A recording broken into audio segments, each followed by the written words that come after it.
నమస్తే welcome to our channel. Posani కృష్ణమురళిని CID police కస్టడీకి కోరగా గుంటూరు 6 అదనపు జూనియర్ న్యాయస్థానం అయితే ఒక రోజు కస్టడీకి ఇచ్చింది. మరి ఇప్పటికే అరెస్ట్ అయిన వెంటనే ఆయన పలువురు పేర్లు అయితే చెప్పగా మరి ఈ కస్టడీలో ఆయన ఎవరి పేర్లు చెప్తారనేది కూడా ఆసక్తికరంగా మారింది. మరి దీనిపైన పూర్తిగా విశ్లేషించడానికి మనతో పాటుగా ఉన్నారు సీనియర్ జర్నలిస్ట్ దుర్గకుమార్ గారు. సార్ నమస్తే. సార్ నమస్తే అమ్మ శ్రావణి, మన వీక్షకులు కూడా. సార్ మనం చూసాం ఇటీవల కాలంలో కర్నూలు కారాగారంలో ఖైదీగా ఉన్న అతన్ని గుంటూరు పోలీసులు అయితే పీటీ వారెంట్ పైన అరెస్ట్ చేసి తీసుకెళ్లడం జరిగింది.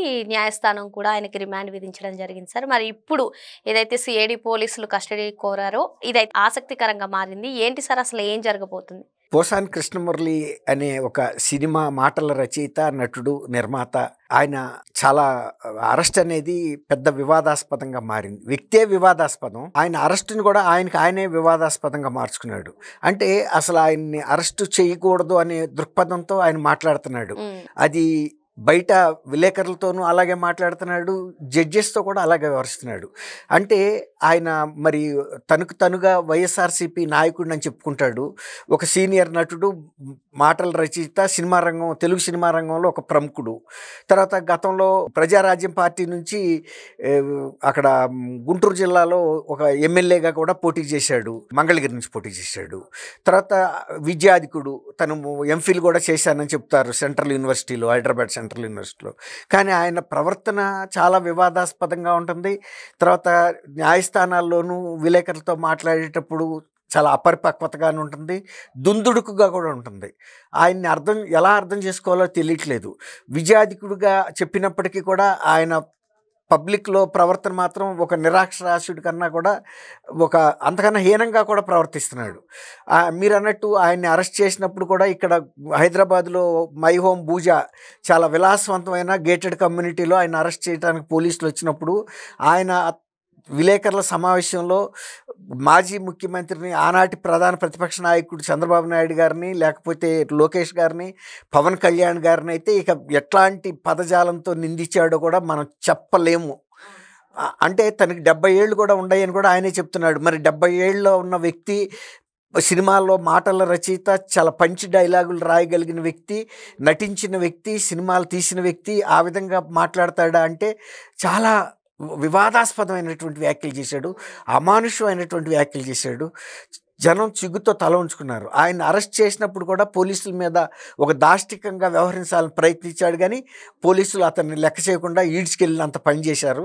సరే, గుంటూరులో కూడా ఆయన్ని జైల్లో పెట్టారు. ఆ తర్వాత పీటీ వారెంట్ మీద కర్నూలుకి తీసుకెళ్లారు, మళ్ళీ ఇక్కడికి తీసుకొచ్చారు, అనంతపూర్ కూడా తీసుకెళ్లారు ఆయన్ని.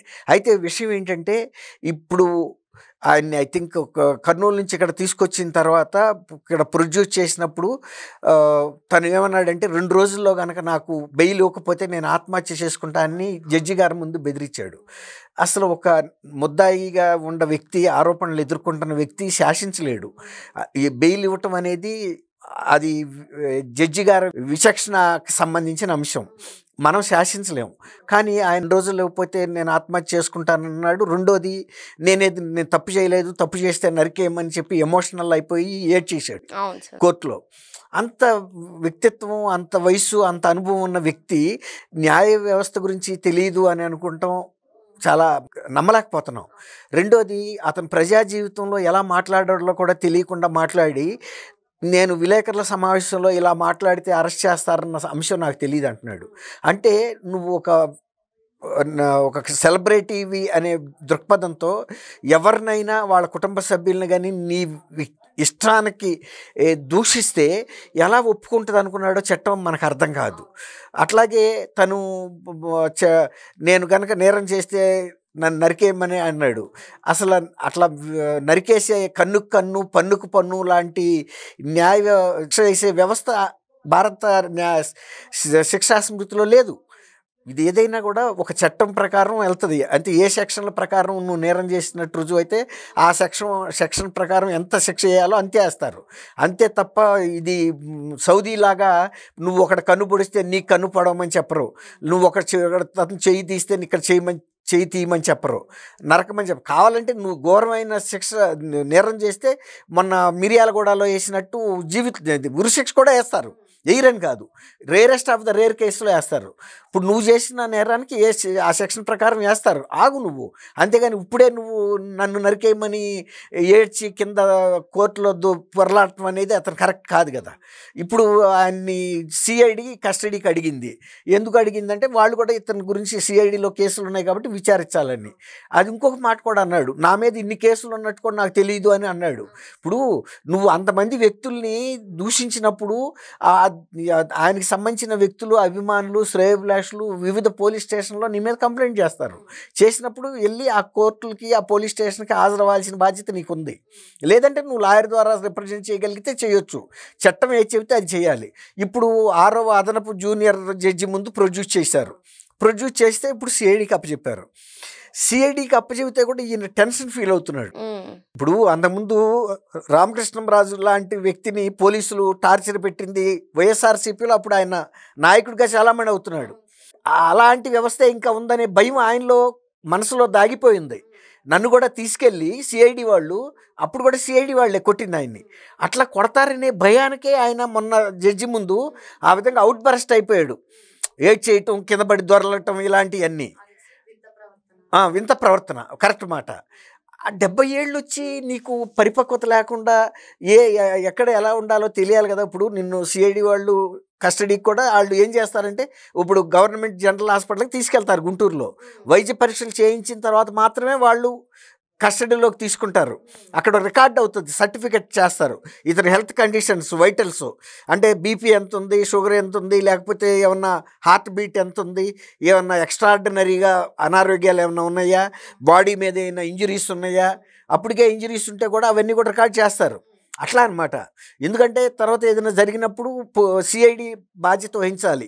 అతన్ని మళ్ళీ జ్యుడిషియల్ కస్టడీకి అప్పచెప్పే వరకు ఆ బాధ్యత ఎవరిది? సిఐడిది. సిఐడి కూడా ఒక ప్రొసీజరల్గా తీసుకుంటుందని ఆయన గమనించట్లా. గత ప్రభుత్వం లాగానే ఇప్పుడు తను కూడా ఇష్టానుసారంగా ప్రవర్తించాడు కదా. అయితే పోలీసులు కూడా అతను ఏమనుకుంటున్నాడంటే, పోలీసు వ్యవస్థ కూడా వాళ్ళ ఇష్టానుసారం వాళ్ళు వ్యవహరిస్తారు, నన్ను పట్టుకుని పిచ్చికొట్టుడు కొట్టేస్తారని. అందుకే అతనికి ఒక ప్రాణభయం కూడా వచ్చేసింది. 3rd డిగ్రీ ప్రయోగిస్తారని అనుకుంటున్నాడు.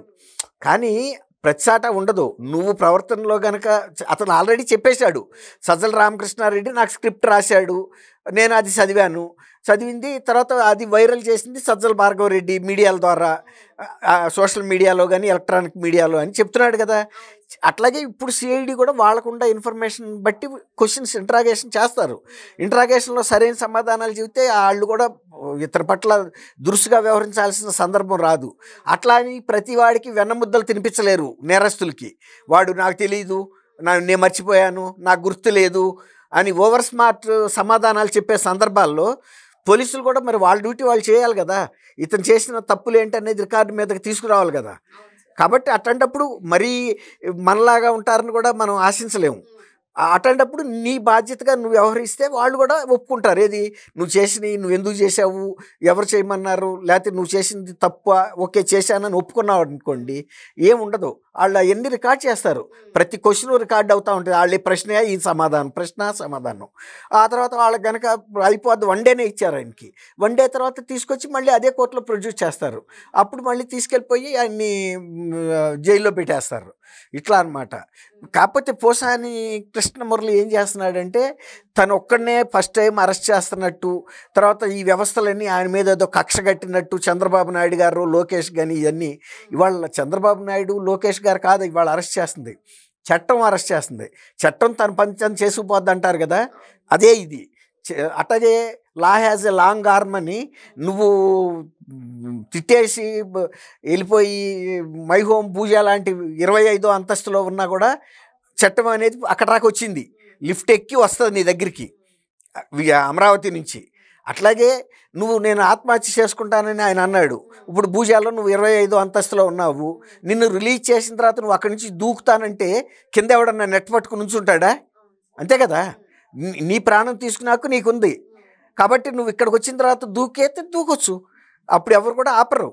తర్వాత జరగాల్సిన ఫార్మాలిటీ ఏముంటుంది, ఆ లోకల్ పోలీసు వస్తారు, ఆ మాదాపూర్ పిఎస్ వాళ్ళు వచ్చి వాళ్ళు దూకాడు ఎందుకు ఏంటి అనేది అది చేసుకుంటారు. ఆ ఫార్మాలిటీయే తప్ప నీ వ్యక్తిగతంగా ఉన్న స్వేచ్ఛని ఎవరు ఆపరు, అది ఆయన గ్రహించాలి. మరో అంశంతో మళ్ళీ కలుద్దాం. Thank you sir. Thank you Shravani, మన వీక్షకులకు.